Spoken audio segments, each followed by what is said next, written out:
नमस्कार, मैं शुभम सिंह। आज की वीडियो में देखेंगे क्लास 9th के साइंस का सेकंड चैप्टर जिसका नाम है क्या हमारे आसपास के पदार्थ शुद्ध हैं। तो चलिए शुरू करते हैं। तो सबसे पहले देख लेते हैं इस चैप्टर में हम लोग को क्या क्या पढ़ा। तो सबसे पहले इस चैप्टर में हम लोग देखेंगे कि शुद्ध पदार्थ किसे कहते हैं, तत्व क्या होता है, धातु किसे कहते हैं, अधातु किसे कहते हैं, उपधातु किसे कहते हैं। ठीक है, इतना पढ़ने के बाद हम लोग जानेंगे यौगिक के बारे में, फिर पढ़ेंगे अशुद्ध पदार्थ जिसे मिश्रण कहा जाता है, मिश्रण कितने प्रकार के होते हैं, समांगी मिश्रण, विसमांगी मिश्रण। इतना पढ़ लेने के बाद हम लोग पढ़ेंगे विलयन के बारे में, विलय किसे कहते हैं, विलायक क्या होता है, फिर पढ़ेंगे असंतृप्त विलयन, संतृप्त विलयन, अति संतृप्त विलयन, फिर हम लोग देखेंगे विलयन की सांद्रता और वास्तविक विलयन किसे कहते हैं, कोलाइडल क्या होता है, निलंबन किसे कहते हैं। इतना पढ़ने के बाद हम लोग पढ़ेंगे टिंडल प्रभाव के बारे में। फिर हम लोग जानेंगे कि आखिर इस मिश्रण को अलग कैसे किया जाता है। ठीक है, बोले तो मिश्रण को पृथक करने के तरीके के बारे में जानेंगे, जिसमें देखेंगे हम लोग वाष्पीकरण विधि, अपकेंद्रीकरण विधि, पृथक्करण, ऊर्ध्वपातन विधि और फिर देखेंगे क्रोमेटोग्राफी के बारे में। फिर रहेगा आसवन विधि, प्रभाजी आसवन विधि और लास्ट रहेगा क्रिस्टलीकरण विधि क्या होता है। और इस चैप्टर का आखिरी टॉपिक रहेगा आखिर वाष्पीकरण विधि क्रिस्टलीकरण विधि से बेहतर क्यों है। ठीक है, तो चलिए शुरू करते हैं। आप लोगों को ये पता होना चाहिए कि द्रव्य को ही पदार्थ कहते हैं। ठीक है, और इसे दो तरह से वर्गीकृत किया गया, एक भौतिक वर्गीकरण और दूसरा रासायनिक वर्गीकरण। भौतिक वर्गीकरण की बात करें जिसमें ठोस, द्रव और गैस के रूप में बांटा गया है, इसको हम लोग फर्स्ट चैप्टर में ही पढ़ के आ रहे हैं। ठीक है, इस चैप्टर में हम लोग को पढ़ना है रासायनिक वर्गीकरण, जिसमें द्रव्य को बोले तो पदार्थ को दो भागों में बांटा गया है, शुद्ध पदार्थ और अशुद्ध पदार्थ। अशुद्ध पदार्थ को यहाँ पे क्या कहा गया है, मिश्रण कहा गया है। ठीक है, और मिश्रण दो प्रकार के होते हैं, समांगी मिश्रण और विसमांगी मिश्रण। ठीक है, शुद्ध पदार्थ की बात करें तो यह भी दो प्रकार का होता है, जिसे तत्व बोलते हैं और यौगिक बोलते हैं। ठीक है, और तत्व को यहाँ पे तीन भागों में बांटा गया, जिसे धातु, अधातु और उपधातु कहते हैं। हम लोग को यही सब पढ़ना है। तो चलिए शुरू करते हैं। तो सबसे पहले हम लोग इस चैप्टर में पढ़ेंगे कि शुद्ध पदार्थ किसे कहते हैं। तो वैसे पदार्थ जो एक ही प्रकार के कणों से मिलकर बने होते हैं शुद्ध पदार्थ कहलाते हैं, जैसे सोना, चांदी इत्यादि। ठीक है, और ये शुद्ध पदार्थ कितने प्रकार के होते हैं, तो अभी हम लोग पढ़ के आए, ये दो प्रकार के होते हैं। कौन कौन से, तत्व और यौगिक। ठीक है, और ये तत्व जो है वो तीन प्रकार का होता है, जिसे बोलते हैं धातु, अधातु और उपधातु। एक बार फिर से पढ़ लेते हैं इसको। शुद्ध पदार्थ किसे कहते हैं, तो वैसे पदार्थ जो एक ही प्रकार के कणों से मिलकर बने होते हैं शुद्ध पदार्थ कहलाते हैं, और यह दो प्रकार का होता है। कौन कौन, तत्व और यौगिक। तो चलिए आगे बढ़ते हैं। अब हम लोग पढ़ते हैं कि तत्व किसे कहते हैं। वैसे पदार्थ जो एक ही प्रकार के परमाणुओं से मिलकर बने होते हैं तत्व कहलाते हैं, जैसे सोना, चांदी, लोहा, कार्बन इत्यादि। ठीक है, मतलब तत्व किसे कहते हैं, वैसे पदार्थ जो एक ही प्रकार के परमाणुओं से मिलकर बने होते हैं। और वही बाबू यहाँ पे शुद्ध पदार्थ किसे कहा गया है, तो अभी हम लोग देखें वैसे पदार्थ जो एक ही प्रकार के कणों से मिलकर बने होते हैं। इस पे ध्यान देना है कि एक ही प्रकार के कण उसे बोलेंगे शुद्ध पदार्थ, जो एक ही प्रकार के परमाणु तो उसे क्या बोलेंगे, उसे बोलेंगे तत्व। जो एक ही प्रकार के परमाणुओं से मिलकर बने होते हैं उसे तत्व बोलेंगे, और जो एक ही प्रकार के कणों से मिलकर बने होते हैं उसे क्या बोलेंगे, शुद्ध पदार्थ बोलेंगे। और अभी हम लोग देखें कि ये जो है तत्व वो कितने प्रकार के होते हैं, ये तीन प्रकार के होते हैं। कितने प्रकार के, तीन प्रकार के, धातु, अधातु और उपधातु। तो चलिए अब इनके बारे में एक एक करके जानते हैं। तो सबसे पहले हम लोग पढ़ेंगे कि धातु किसे कहते हैं। जो तत्व धनावेशित होते हैं धातु कहलाते हैं, मतलब जिस तत्व के ऊपर प्लस चार्ज हो उसे क्या बोलेंगे, धातु, और जिस तत्व के ऊपर माइनस चार्ज हो उसे क्या बोलेंगे, अधातु। अब हम लोग को पता कैसे चलेगा किसके ऊपर प्लस चार्ज है किसके ऊपर माइनस चार्ज है, तो इसको हम लोग अगले चैप्टर में देखेंगे। ठीक है, अब बात करें धातु के गुणधर्म की, तो इसको हम लोग क्लास 8 में ही पढ़ के हैं, बस ऐसा यहाँ पे देख लेते हैं। ठीक है, क्या है, यह चमकीली होती है, यह विद्युत और उष्मा की सुचालक होती है, यह आघातवर्धी होती है। अब आघातवर्ध का मतलब क्या होता है, मतलब कि धातु का वह गुण जिसे पीट कर पतली चादर के रूप में बदला जा सके उसे क्या बोलते हैं, आघातवर्ध बोलते हैं, और यह केवल धातु में ही पाया जाता है। ठीक है, यह तन्य होती है। अब इसका मतलब क्या होता है, धातु का वह गुण जिसे खींचकर लंबी तार के रूप में बदला जा सके उसे क्या बोलते हैं, तन्यता बोलते हैं, और यह धातुओं में पाया जाता है। यहाँ एक फैक्ट है कि 1 ग्राम सोना से 2 किलोमीटर लंबी तार खींची जा सकती है। ठीक है, आगे बढ़ते हैं। आगे यह ध्वनिक होती है, मतलब धातु को पीटने पर यह आवाज उत्पन्न करती है, जैसे में सोना, चांदी, लोहा, एल्यूमिनियम, ये सब क्या है, धातु है। ठीक है, और अभी तक बात करें टोटल कितने तत्व की खोज की गई है, तो 118 तत्वों की खोज की गई है, जिसमें से 80 से ज्यादा तत्व क्या है, धातु है। ठीक है, चलिए आगे बढ़ते हैं। अब हम लोग जानेंगे अधातु किसे कहते हैं। जो तत्व ऋणावेशित होते हैं अधातु कहलाते हैं। मतलब जिस तत्व के ऊपर माइनस चार्ज उसे क्या बोलेंगे, अधातु बोलेंगे, और जिनके ऊपर प्लस चार्ज उन्हें धातु बोलेंगे। ठीक है, अब बात करते हैं इनके गुणधर्मों की। तो ये चमकीले नहीं होते हैं, यह विद्युत और उष्मा का सुचालक नहीं होती है, मतलब कुचालक होती है, यह आघातवर्ध नहीं होती है, यह तन्य नहीं होती है, यह ध्वनिक भी नहीं होती है। ठीक है, जैसे में बात करें तो ऑक्सीजन, हाइड्रोजन, कार्बन इत्यादि सब क्या है, अधातु है। अभी बात करें टोटल संख्या कितनी है अधातु की, तो टोटल संख्या इनकी 18 है। ठीक है, चलिए अब आगे देखते हैं। अब हम लोग पढ़ेंगे कि उपधातु किसे कहते हैं। वह तत्व जो धातु और अधातु दोनों के गुणधर्मों को प्रदर्शित करता है उपधातु कहलाता है। मतलब जिसमें दोनों का गुण पाया जाए, धातु का भी गुण पाया जाए और अधातु का भी गुण पाया जाए, उन्हें क्या बोलेंगे, उपधातु बोलेंगे। जैसे में बात करें तो सिलिकॉन, जर्मेनियम, आर्सेनिक, एंटीमनी, ये सब क्या है, उपधातु। इनकी संख्या कितनी है, तो इनकी संख्या 7 है। ठीक है, अभी हम लोग देखें 80 से ज्यादा क्या है, धातु है। ठीक, और 18 क्या है, अधातु, और 7 क्या है, इसमें उपधातु है। और टोटल तत्व कितना था, तो टोटल तत्व 118 था। ठीक है, ये आद करने के लिए। चलिए अब आगे बढ़ते हैं। आपके सामने ये टेबल है, इसको कम से कम 20 तक आद कर लेना चाहिए सबको। 20 कहाँ गया, तो 20 तक कैल्शियम तक लगभग में सभी को याद रहना चाहिए। ठीक है, क्लास 9th के लिए। बाकी 30 तक आद कर लेना सही माना जाता है। चलिए आगे बढ़ते हैं। अब हम लोग पढ़ेंगे यौगिक के बारे में। वह पदार्थ जो 2 या 2 से अधिक तत्वों के निश्चित अनुपात में संयोजन करके प्राप्त होता है। निश्चित अनुपात में संयोजन करके प्राप्त होता है, मतलब 2 या 2 से अधिक तत्वों को मिलाया जाता है। किस चीज में, निश्चित अनुपात में, और बोरी नहीं मिला दिया जाता है। ठीक है, उसको निश्चित अनुपात में मिलाया जाता है, उसे क्या बोलेंगे, यौगिक बोलेंगे। जैसे में हाइड्रोक्लोरिक अम्ल, पानी हो गया, कार्बन डाइऑक्साइड, ये सब किनके उदाहरण है, ये सब यौगिक के उदाहरण है। ठीक है, लेकिन मिलाया जाता है किस में, निश्चित अनुपात में। पानी की बात करें तो पानी में हाइड्रोजन और ऑक्सीजन पाया जाता है। ठीक है, इनका अनुपात कितना है, 1:8। 1 का मतलब 1 क्या है इसमें, हाइड्रोजन, और 8 क्या है, ऑक्सीजन है। ठीक है, चलिए आगे बढ़ते हैं। अब हम लोग पढ़ेंगे अशुद्ध पदार्थ किसे कहते हैं, मतलब मिश्रण किसे कहते हैं। वह पदार्थ जो 2 या 2 से अधिक तत्वों या यौगिकों को किसी भी अनुपात में मिलाने से प्राप्त होता है, उसे अशुद्ध पदार्थ कहते हैं। मतलब 2 या 2 से अधिक ले लो, क्या ले लो, तत्व ले लो या यौगिक ले लो, उसको किसी भी अनुपात में मिला दो तो क्या बन गया, वो अशुद्ध पदार्थ बन गया। लेकिन अभी हम लोग क्या पढ़ के आए, यौगिक के बारे में। उसमें क्या था, 2 या 2 से अधिक तत्वों के निश्चित अनुपात से। ठीक है, वहां पे निश्चित अनुपात था, यहाँ पे निश्चित अनुपात नहीं है, मतलब किसी भी अनुपात में मिला दो तो वो क्या बन जाएगा, अशुद्ध पदार्थ बन जाएगा, बोले तो मिश्रण बन जाएगा। अभी मिश्रण कितने प्रकार के होते हैं, तो ये मिश्रण 2 प्रकार के होते हैं, समांगी मिश्रण और विसमांगी मिश्रण। तो चलिए एक एक करके देखते हैं। तो सबसे पहले हम लोग पढ़ते हैं समांगी मिश्रण किसे कहते हैं।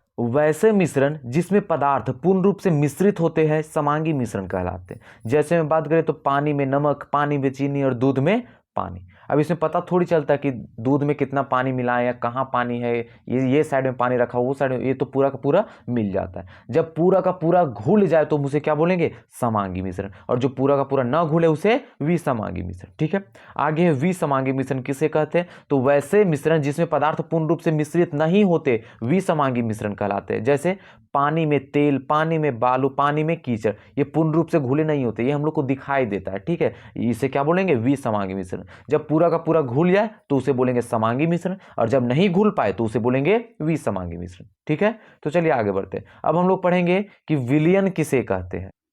पदार्थों के 2 या 2 से अधिक समांगी मिश्रण को विलयन कहा जाता है। मतलब जब 2 चीजों को आपस में मिलाया जाता है और वे पूरे अच्छे से घुल जाए, पूरे अच्छे से घुल जाए, तभी उसे क्या बोलेंगे, विलयन बोलेंगे। इसलिए यहां पे बोला गया है समांगी मिश्रण को ही विलयन कहा जाता है। मतलब जब 2 चीजों को आपस में मिलाते हैं तो पूरे अच्छे से घुल जाना चाहिए। ठीक है, तभी हम उसको क्या बोलेंगे, विलयन बोलेंगे। अगर नहीं घुले तो उसको विलयन नहीं बोलेंगे। ठीक है, तो इसलिए लिखा हुआ है पदार्थों के 2 या 2 से अधिक समांगी मिश्रण को विलयन कहा जाता है। समांगी मिश्रण को विलयन कहा जाता है। ठीक है, अभी विलयन बनते कैसे हैं, तो इनमें 2 चीज रहता है। क्या क्या रहता है, एक रहता है विलेय और दूसरा रहता है विलायक, तब जाके बनता है ये विलयन। अब विलेय मतलब क्या होता है, बोले तो चीनी ले लो। ठीक है, ये क्या हो गया, विलेय का उदाहरण हो गया। और विलायक में पानी आ जाएगा, जब दोनों को मिला देते तो क्या बन जाता है, विलयन बन जाता है। ठीक है, आगे बढ़ते हैं। अब हम लोग देखते हैं यहाँ पे कि विलेय किसे कहते हैं। वह पदार्थ जो द्रव में घुलकर विलयन बनाता है उसे विलेय कहते हैं। मतलब एक गिलास दूध ले लिया, उसमें थोड़ा सा चीनी मिलाते हैं तो चीनी क्या होता है, दूध में पूरा का पूरा घुल जाता है। तो जो चीनी है उसे विलेय बोलेंगे। क्या बोलेंगे उसे? विलेय। तो दूध को क्या बोलेंगे? तो दूध को हम लोग यहाँ पे विलायक बोलेंगे। आया बात समझ में? ठीक है। तो इसकी मात्रा कम होती है, किसकी? चीनी की मात्रा कम होती है। अच्छा, जब हम लोग दूध में चीनी को मिलाते तो बताइए किसकी मात्रा कम रहती है? चीनी की मात्रा कम रहती है और दूध यहाँ पे ज्यादा रहता है। ठीक है, तो यहाँ बोला गया है विलेय की मात्रा क्या होती है? कम होती है। विलयन में विलेय की मात्रा कम होती है, मतलब चीनी की मात्रा कम होती है।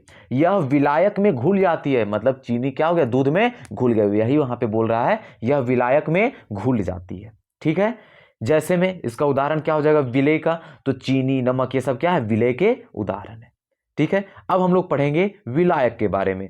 तो जब किसी पदार्थ को किसी द्रव में घोला जाता है तो वह द्रव विलायक कहलाता है। मतलब जब हम लोग चीनी को दूध में घोल रहे हैं तो उस दूध को हम लोग क्या बोलेंगे? विलायक बोलेंगे। वही यहां बोल रहा है, जब किसी पदार्थ को किसी द्रव में घोला जाता है तो वह द्रव विलायक कहलाता है। आया बात समझ में? अब पक्का यहां पे दूध की मात्रा क्या होगी? ज्यादा होगी, मतलब विलायक की मात्रा अधिक होगी। यह विलेय को अपने में घोल लेता है, मतलब जो दूध है वो क्या किया? चीनी को, मतलब विलेय को अपने में घोल लिया। मतलब विलायक विलेय को अपने में घोल लिया और विलयन का निर्माण कर दिया।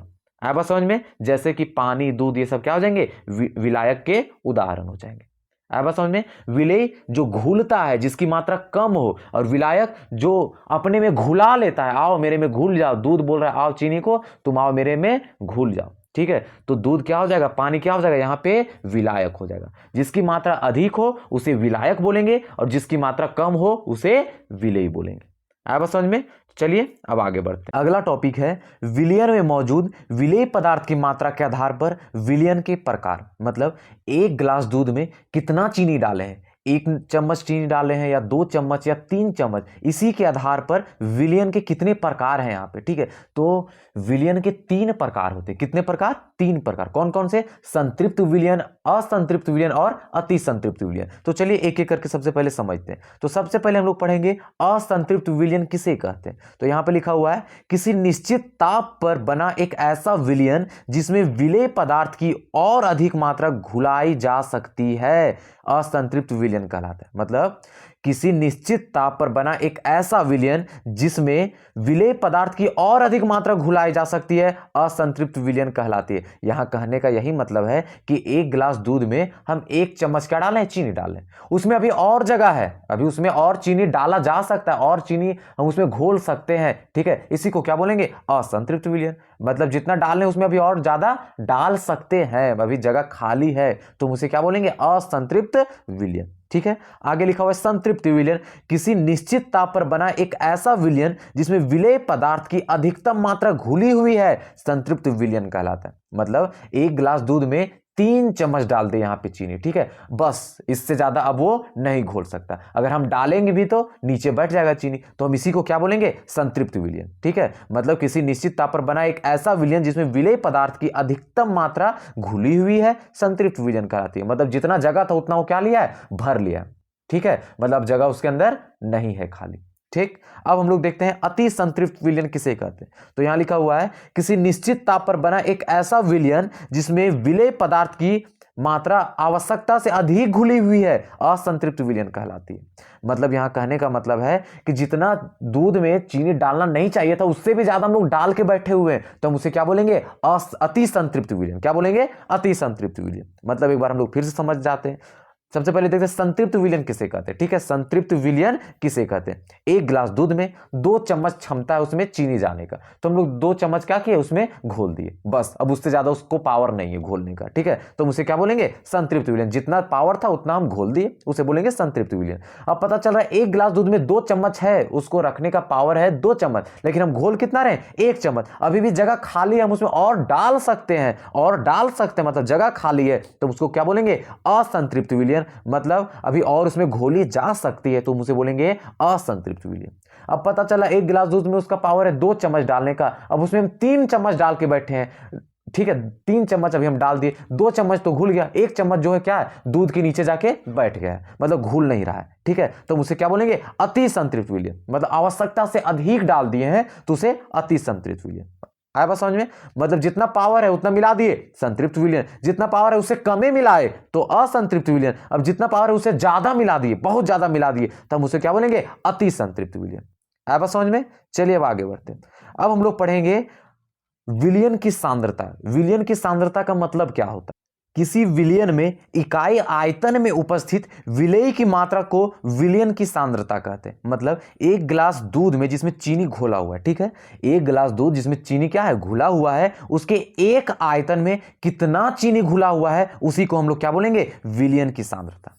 आप समझ में, एक गिलास दूध लेते हैं जिसमें चीनी पहले से घुला हुआ है, उसका एक आयतन में कितना चीनी है, चीनी का कितना मात्रा घुला हुआ है एक आयतन में, उसी को हम लोग क्या बोलेंगे, विलयन की सांद्रता। मतलब किसी विलयन में इकाई आयतन में उपस्थित विलेय की मात्रा को विलयन की सांद्रता कहते हैं। यहां कुछ सूत्र दिया गया है, इसके ऊपर जब हम लोग कुछ क्वेश्चन को सॉल्व करेंगे तब देखेंगे। अभी हम लोग आगे बढ़ते हैं। ठीक है, अब हम लोग को पढ़ना है विलयन को कितने भागों में बांटा गया है। ठीक है, तो विलयन को यहां पे 3 भागों में बांटा जा रहा है। कौन कौन सा, एक है वास्तविक विलयन, दूसरा कोलाइडल और तीसरा निलंबन। थोड़ा सा इन तीनों विलयनों के बारे में यहां बता देते हैं। ये जो वास्तविक विलयन होता है, इनके कण बहुत ज्यादा छोटे होते हैं, इनके कणों को खुली आंखों से देखना असंभव है। ठीक है, और अगला जो है कोलाइडल विलयन, इसके भी कण क्या होते हैं, छोटे छोटे होते हैं, उतने भी छोटे नहीं होते। वास्तविक विलयन से इनके कण क्या होते हैं, बड़े होते हैं, लेकिन इतने छोटे होते हैं कि इनको भी देखना असंभव है। निलंबन के कण को आंखों से देखा जा सकता है। ठीक है,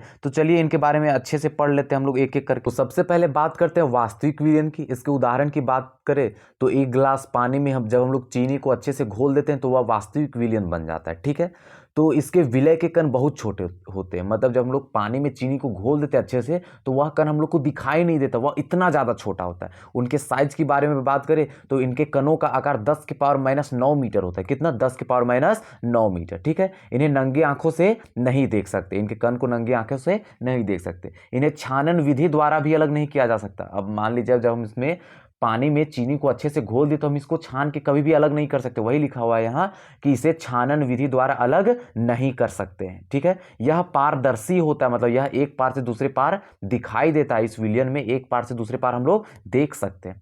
ठीक है, यह समांगी मिश्रण होता है और आगे लिखा हुआ है इसमें टिंडल प्रभाव नहीं दिखाई देता। अब ये क्या होता है तो इसको हम लोग अगले पेज में देखेंगे। इसके उदाहरण की बात करें तो पानी में चीनी, पानी में नमक, ये सब क्या है, वास्तविक विलयन के उदाहरण है। ठीक है, अब आगे बढ़ते हैं। अब हम लोग देखते हैं कोलाइडल के बारे में। इसके कुछ उदाहरण की बात करें तो इसमें आ जाएगा दूध, आ जाएगा खून, आ जाएगा, ये सब क्या है, ये सब इनके उदाहरण है। ठीक है, आगे बढ़ते हैं। विलेय के कण छोटे होते हैं और इनका आकार 10⁻⁻9 से 10⁻⁻6 मीटर तक होता है। मतलब वास्तविक विलयन से थोड़ा सा बड़ा होता है, बस थोड़ा सा बड़ा होता है। ठीक है, उतना भी बड़ा नहीं होता जो इसे हम अपनी आंखों से देख सके, मतलब इसे भी हम लोग अपनी आंखों से नहीं देख सकते, इतने छोटे होते हैं इनके कण। और इनके कण को छानन विधि द्वारा अलग नहीं किया जा सकता। मतलब ऐसा थोड़ी कि दूध को छान के, मतलब उसका कुछ कुछ भाग छान के अलग कर दो, कुछ कुछ अलग कर दो, मतलब हम लोग उसको छानन विधि द्वारा अलग नहीं कर सकते। ठीक है, यह अपारदर्शी होता है। दूध क्या होता है, अपारदर्शी। ठीक है, यह एक विसमांगी मिश्रण है, समांगी मिश्रण नहीं है। क्या यह एक विसमांगी मिश्रण है। इनके कण अच्छे से घुले हुए नहीं रहते। ठीक है, आपस में अच्छे से घुले नहीं रहते। इनमें टिंडल प्रभाव दिखाई देता है, मतलब इसमें जो प्रकाश का रास्ता है वह अच्छे से दिखाई देता है दूध में। ठीक है, इसके बारे में हम लोग अगले पेज में देखेंगे। इसमें टिंडल प्रभाव दिखाई देता है, वास्तविक विलयन में टिंडल प्रभाव नहीं दिखाई देता था, इसमें दिखाई देता है। ठीक है, इसके कुछ उदाहरण की बात करें तो दूध, रक्त, ये सब क्या है, इसके उदाहरण है। ठीक है, आगे बढ़ते हैं। अब हम लोग पढ़ेंगे निलंबन के बारे में। इसके उदाहरण की बात करें तो पानी में कीचड़, ठीक है, पानी में बालू, ये सब क्या है, ये सब निलंबन के उदाहरण है। ठीक है, तो चलिए आगे बढ़ते हैं। इनके कणों का आकार बड़ा होता है, इनके कणों का आकार 10⁻⁻6 मीटर से बड़ा होता है। मतलब इन्हें हम लोग अपने आंखों से देख सकते हैं या उतना बड़ा होता है। ठीक है, इन्हें नंगी आंखों से देख सकते हैं, इन्हें छानन विधि द्वारा अलग किया जा सकता है। मान लीजिए पानी में बालू है तो हम उसको क्या कर सकते हैं, छान के हम बालू को अलग कर सकते हैं। ये क्या है, निलंबन के उदाहरण है। ठीक है, आगे बढ़ते हैं। यह अपारदर्शी होता है। मान लीजिए पानी में कीचड़ है तो उसको हम एक पार से अगले साइड थोड़ी देख सकते हैं, तो वो क्या है, अपारदर्शी। ठीक, आगे लिखा हुआ है यह एक विसमांगी मिश्रण है, मतलब इनके कण आपस में अच्छे से घुले हुए नहीं रहते। यह क्या है, यह एक विसमांगी मिश्रण है। इसमें टिंडल प्रभाव दिखाई भी देता है और कभी कभी नहीं भी दिखाई देता। तो इसके बारे में हम लोग आगे देखेंगे, ठीक है। उदाहरण की बात करें तो पानी में बालू, पानी में तेल, पानी में मिट्टी, ये सब क्या है, ये सब निलंबन के उदाहरण है, ठीक है। एक बार फिर से इन तीनों को अच्छे से समझ लेते हैं, ठीक है। ये जो वास्तविक विलयन है, इनके कणों का आकार बहुत ज्यादा छोटा होता है, इतना छोटा होता है कि हम इसे अपनी नंगे आंखों से नहीं देख सकते, और इसे छानन विधि द्वारा भी छान के अलग नहीं किया जा सकता। वही हाल इसके साथ भी होता है, इसके भी कण बहुत छोटे होते हैं, इन्हें भी हम नहीं देख सकते और इन्हें भी छानन विधि द्वारा अलग नहीं किया जा सकता। लेकिन निलंबन के कण क्या होते हैं, बड़े बड़े होते हैं, इन्हें आंखों से देखा भी जा सकता है और छाना भी जा सकता है, ठीक है। अब बात करते हैं पारदर्शी की। अब मान लीजिए इन तीनों गिलास में क्या करते हैं, एक एक रुपए का सिक्का गिरा देते हैं। अब देखते हैं कि ऊपर से दिखाई देता है कि नहीं दिखाई देता। तो ये जो पानी वाला है इसमें क्या होगा, दिखाई देगा, लेकिन दूध वाला में नहीं दिखाई देगा, ना ही कीचड़ वाला में दिखाई देगा, ठीक है। मतलब पारदर्शी कौन कौन होते हैं, केवल वास्तविक विलयन ही क्या होता है, पारदर्शी होता है। बाकी ये दोनों क्या होते हैं, ये दोनों पारदर्शी नहीं होते। आया बात समझ में। अब बात करते हैं मिश्रण की, तो इसमें विसमांगी मिश्रण कौन है और समांगी मिश्रण कौन है। तो वास्तविक विलयन क्या है, यह समांगी मिश्रण है। इनके कण विलायक में अच्छे से घुले हुए रहते हैं, लेकिन ये दोनों के जो कण है वह विलायक में अच्छे से नहीं घुले हुए रहते हैं, ठीक है। यह क्या है, यह केवल विसमांगी मिश्रण है। कोलाइडल और निलंबन विसमांगी मिश्रण और वास्तविक क्या है, समांगी मिश्रण। आया बात समझ। तो चलिए अब आगे बढ़ते हैं। अब हम लोग को पढ़ना है टिंडल प्रभाव क्या होता है। कोलाइडी कणों द्वारा प्रकाश के प्रकीर्णन को टिंडल प्रभाव कहते हैं। मतलब साधारण बोलचाल की भाषा में बात करें तो जो प्रकाश होता है, जो लाइट होता है, उसका जो रास्ता अगर हमें दिखाई दे तो उसी को बोलेंगे टिंडल प्रभाव, ठीक है। चलिए उदाहरण से समझते हैं। मान लीजिए जब हम लोग दिन में घरों का खिड़की को खोलते हैं तो सूर्य का प्रकाश अंदर आता है, तो जब वो अंदर आता है तो उसके रास्ता भी हम लोग को दिखाई देता है कि देखो सीधा सीधा आ रहा है, तो उसी को हम लोग क्या बोलेंगे, टिंडल प्रभाव। आया बात समझ में। अब बात करें जब हम लोग दिन में जंगल जाते हैं तो वहां जो सूर्य का प्रकाश जब जमीन पर पहुंचता है तो उसका भी रास्ता हम लोग को दिखाई देता है कि देखो सीधा सीधा आ रहा है, यही क्या है, सूर्य का प्रकाश। तो इसी को हम लोग क्या बोलते हैं, टिंडल प्रभाव, ठीक है। रात में जब गाड़ी चलती तो जब उसका लाइट ऑन रहता है तो उसका लाइट का भी रास्ता पता चलता है कि देखो इसका लाइट सीधा सीधा जा रहा है, इसी को तो बोलते हैं टिंडल प्रभाव, ठीक है। जब लाइट हाउस की बात करें तो जब इसका लाइट ऑन रहता है तो इसका भी रास्ता हम लोग को सीधा सीधा दिखाई देता है कि देखो लाइट आ रहा है, तो इसी को हम लोग क्या बोलते हैं, टिंडल प्रभाव। तो चलिए अब हम लोग अपने टॉपिक पे आते हैं। अभी तक हम लोग पढ़ रहे थे विलयन तीन प्रकार के होते हैं, वास्तविक, कोलाइडल और निलंबन। और इसमें देखे थे वास्तविक विलयन जो है वह प्रकाश के किरणों को नहीं फैला पाता, मतलब इसमें टिंडल प्रभाव नहीं दिखाई देते, बाकी इन दोनों में दिखाई देते हैं। और जो जो ये निलंबन है उसमें कभी कभी दिखाई देता है और कभी कभी नहीं दिखाई देता। तो इसका कारण क्या है, तो चलिए अब हम लोग समझते हैं। तो बात करें वास्तविक विलयन की, तो इनके कणों का आकार इतना छोटा होता है, इतना छोटा होता है कि ये प्रकाश के किरणों को नहीं फैला पाते, जिसके कारण टिंडल प्रभाव हम लोग को इसमें नहीं दिखाई देता, ठीक है। बात करते हैं अब हम लोग किसकी, कोलाइडल की। तो इनके कणों का आकार छोटा होता है लेकिन उतना भी छोटा नहीं होता, ये प्रकाश के किरणों को फैला देती है, इसलिए इसमें हमें टिंडल प्रभाव दिखाई देता है, ठीक है। और ये जो निलंबन है, जब हम लोग पानी में कीचड़ बोले तो मिट्टी को घोल देते हैं अच्छे से, तो क्या होता है, इसमें टिंडल प्रभाव दिखाई देता है। लेकिन कुछ देर के बाद जब हम लोग पानी को स्थिर छोड़ देते हैं तो कीचड़ नीचे बैठ जाता है, उसके बाद हम लोग को जो टिंडल प्रभाव दिखाई देना बंद हो जाता है। आप बात समझ में, क्यों, क्योंकि जो कीचड़ था वही क्या कर रहा था, टिंडल प्रभाव को हम लोग को दिखा रहा था, लेकिन जो कीचड़ कुछ देर स्थिर छोड़ देने के बाद नीचे बैठ गया और पानी ऊपर में साफ हो गया, ठीक है, जिसके कारण जो प्रकाश है वो एक साइड से दूसरे साइड आसानी से निकल जाता है, जिसके कारण यह प्रकाश के किरणों को नहीं फैला पाता पानी, ठीक है। और हम लोग को टिंडल प्रभाव इसमें दिखाई देना फिर बंद हो जाता है। आया बात समझ में, मतलब कुछ देर दिखाई देता है फिर यह दिखाई देना बंद हो जाता है, किसमें, निलंबन में, ठीक है। और कोलाइडल में हमेशा दिखाई देता है, और वास्तविक में तो दिखाई ही नहीं देता ये टिंडल प्रभाव, ठीक है। तो चलिए अब हम लोग आगे बढ़ते हैं। अब हम लोग को पढ़ना है मिश्रण को पृथक करने के तरीके, मतलब मिश्रण को अलग करने का कौन कौन सा विधि है, मतलब मिश्रण में जो पदार्थ मिलाए गए हैं उनको अलग करने का कौन कौन सा तरीका है, उसके बारे में हम लोग इसमें पढ़ेंगे। तो सबसे पहले हम लोग पढ़ेंगे वाष्पीकरण विधि के बारे में, फिर अपकेंद्रीकरण, पृथक्करण, ऊर्ध्वपातन विधि क्या होता है, क्रोमेटोग्राफी किसे कहते हैं, आसवन विधि क्या होता है, प्रभाजी आसवन विधि क्या होता है, और आखिरी में हम लोग पढ़ेंगे क्रिस्टलीकरण विधि क्या होता है। ठीक है, तो चलिए शुरू करते हैं। तो सबसे पहले हम लोग पढ़ेंगे वाष्पीकरण विधि के बारे में। तो इसके बारे में लगभग सभी लोग जानते होंगे। जब पानी और स्याही आपस में मिल जाते तो उनको अलग करने के लिए सबसे अच्छा विधि कौन सा रहता है, वाष्पीकरण। इसमें क्या करते हैं, इसको गर्म कर देते हैं, ये जो विलयन है इसको गर्म करते हैं तो पानी क्या होता है, भाप बन के उड़ जाता है, तो स्याही लास्ट में बच जाता है। तो हम लोग इसको ऐसे अलग करते हैं। ठीक है, देखते हैं क्या लिखा हुआ है। यह विधि मिश्रण के दो पदार्थों में से किसी एक पदार्थ को वाष्पीकृत करके अलग करता है। जैसे में पानी में चीनी आ गया या फिर पानी में स्याही, तो इनको हम इन विधि से अलग करेंगे। कौन सा, वाष्पीकरण विधि से हम लोग इसको अलग करेंगे। ठीक है, चलिए आगे बढ़ते हैं। अब है अपकेंद्रीयकरण विधि क्या है।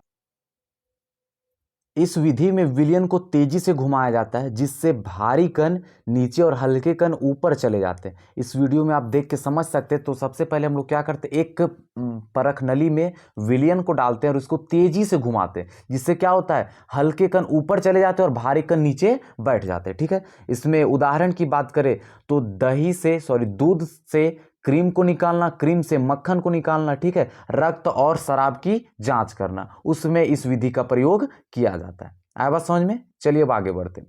अगला टॉपिक है पृथक्करण विधि।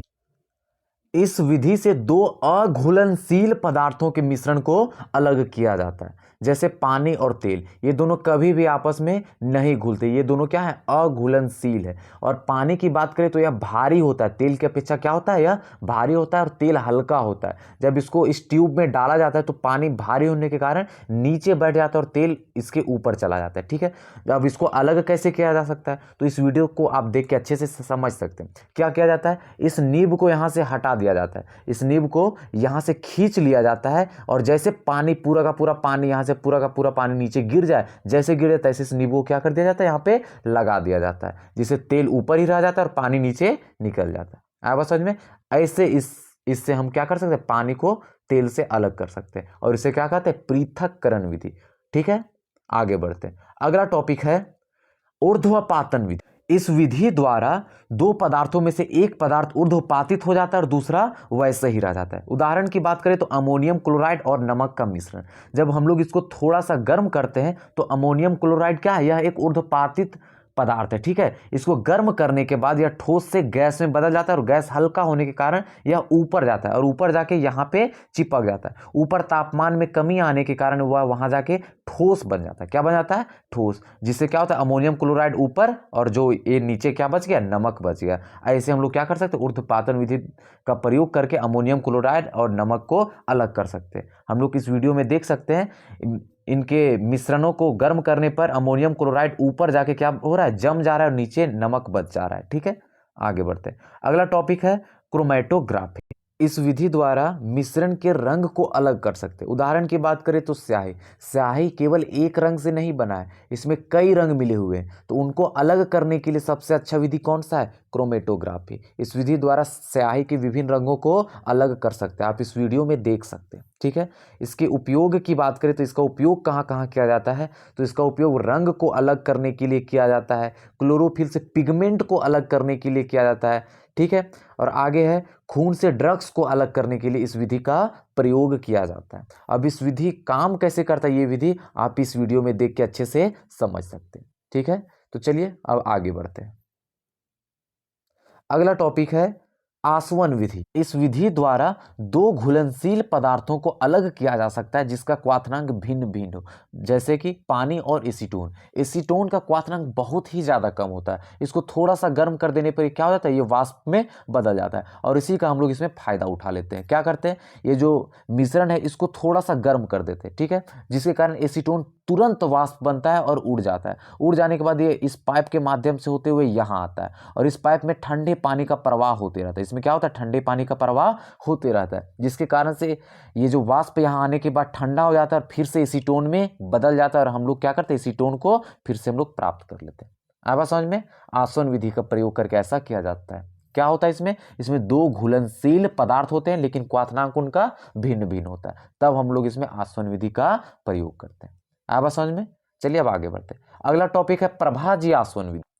इस विधि द्वारा दो से अधिक घुलनशील पदार्थों को अलग किया जा सकता है यदि सभी का क्वाथनांक भिन्न भिन्न हो तब। ठीक है, अभी हम लोग आसवन विधि में देख के आए, उसमें दो घुलनशील पदार्थ को अलग किया जाता था जिनका क्वाथनांक भिन्न भिन्न था। लेकिन प्रभाज्य आसवन में दो से अधिक पदार्थ, मतलब जब दो से अधिक रहेंगे तब कौन सा विधि? प्रभाज्य आसवन विधि। जब दो ही रहेंगे तो कौन सा विधि? आसवन विधि। आया बात समझ में? ठीक है, ये भी काम बिल्कुल वैसे ही करता है। जब इनके मिश्रण को गर्म किया जाता है तो जिनका क्वाथनांक सबसे कम है वह जल्दी वाष्प बन के ऊपर आता है और इस पाइप के माध्यम से होते हुए यहाँ पे आता है। और यहाँ तो ठंडा पानी, हम लोग जानते हैं ठंडा पानी के संपर्क में आने पर वो फटाक से क्या बन जाता है? अपना द्रव फॉर्म में आ जाता है और इससे हम लोग क्या कर लेते हैं? प्राप्त कर लेते हैं। ठीक है, फिर हम लोग अगले का आने का वेट करते हैं जिनका क्वाथनांक उनसे थोड़ा सा ज्यादा था, फिर वो आएगा, उसको हम लोग ऐसे ही प्राप्त करते जाएंगे। एक एक करके सबको हम लोग क्या करते जाते हैं? यहाँ पे प्राप्त करते जाते हैं। यही है प्रभाजी आसवन विधि। इसके उपयोग की बात करें तो इसका उपयोग वायु से ऑक्सीजन को अलग करने में किया जाता है, कार्बनिक रस को शुद्ध करने में किया जाता है और क्रूड ऑयल को प्राप्त करने में किया जाता है। आप इस वीडियो में देख के समझ सकते हैं कि पेट्रोल डीजल को कैसे हम लोग प्राप्त करते हैं। आया बात समझ में? अब इसका आखिरी टॉपिक है कौन सा? क्रिस्टलीकरण विधि। जब किसी द्रव में बहुत अधिक मात्रा में ठोस घुला रहता है तो इन्हें अलग करने की विधि को क्रिस्टलीकरण विधि कहते हैं। उदाहरण की बात करें, जब पानी में चीनी, पानी में नमक, समुद्र में नमक, कॉपर सल्फेट को शुद्ध करने में क्रिस्टलीकरण का हम लोग क्या करते हैं? उपयोग करते हैं। ये पूरा का पूरा वाष्पीकरण विधि के जैसा ही है, बल्कि उससे अच्छा है, बहुत अच्छा है ये क्रिस्टलीकरण विधि। ठीक है, देखते एक बार यह काम कैसे करता है। तो इसका जो कार्य है, इस विधि में नमक युक्त जल को थोड़ा सा गर्म करते हैं और फिर इसमें फिल्टर पेपर को डालते हैं। क्या डालते हैं? फिल्टर पेपर को डालते हैं, जिसके कारण से जल और नमक क्या हो जाता है? अलग अलग हो जाता है। मतलब इसको क्या करते हैं? थोड़ा सा गर्म करते हैं। गर्म करने के बाद हम इसके ऊपर फिल्टर पेपर को डाल देते हैं और ये जो फिल्टर पेपर है पानी को सोख लेता है, जिसके कारण जो इसका नमक है वो अलग हो जाता है। ठीक है, आप इस वीडियो में देख के समझ सकते हैं कि यह क्रिस्टलीकरण विधि आखिर काम कैसे करता है। ठीक है, इसमें फिल्टर पेपर का यूज नहीं किया गया, इस वीडियो में फिल्टर पेपर का यूज नहीं किया, इसको ऐसे ही कर दिया। ठीक है, ये कॉपर सल्फेट को विलयन को थोड़ा सा गर्म किया, उसको ठंडा छोड़ दिया और इसमें एक धागा लटका दिया। जितने कॉपर सल्फेट थे इसमें सब क्या हो गए? चिपक गए। आप इस वीडियो में देख सकते हैं कि कैसे विलयन को डाला जा रहा है गर्म करके। ये गर्म पहले से किया गया यह विलयन। ठीक है, इसको गर्म किया गया, फिर इसको ठंडा करने के लिए कुछ देर छोड़ दिया गया। उसके बाद इस धागे में देखिए कैसे कॉपर सल्फेट चिपक गया और ये ठोस बन के प्राप्त हुआ हम लोग को, और यह बहुत ही अच्छा विधि है। ठीक है, तो चलिए अब आगे बढ़ते हैं। अब हम जानेंगे वाष्पीकरण विधि से क्रिस्टलीकरण विधि बेहतर क्यों है, इन्हें अच्छा क्यों माना जाता है। तो वाष्पीकरण विधि में ठोस विघटित हो जाते हैं, मतलब जो ठोस है वह टूट टूट जाता है। ठीक है, और वाष्पीकरण विधि में विलयन को पूर्ण रूप से शुद्ध नहीं किया जा सकता। अगर विलयन को पूर्ण रूप से शुद्ध करना है तो उसके लिए अच्छा विधि कौन सा है? क्रिस्टलीकरण विधि, और इसमें ठोस विघटित भी नहीं होता। आप इस वीडियो में देख के समझ सकते हैं कि हम लोग वाष्पीकरण विधि का प्रयोग करके पानी से चीनी को अलग कर रहे थे, लेकिन जो चीनी है किस प्रकार? विघटित हो गया। ठीक है, चलिए चैप्टर हो जाता है खत्म। अगर आप लोग को इसका पीडीएफ चाहिए, फ्री में पीडीएफ चाहिए, तो डाउनलोड करना पड़ेगा टेलीग्राम, और जहां पे सर्च करना पड़ेगा क्या? ज्ञान तंत्र 0। वहां पे ये पीडीएफ बिल्कुल फ्री में मिलेगा। अभी के लिए इतना ही, अब मिलेंगे कोई और चैप्टर में।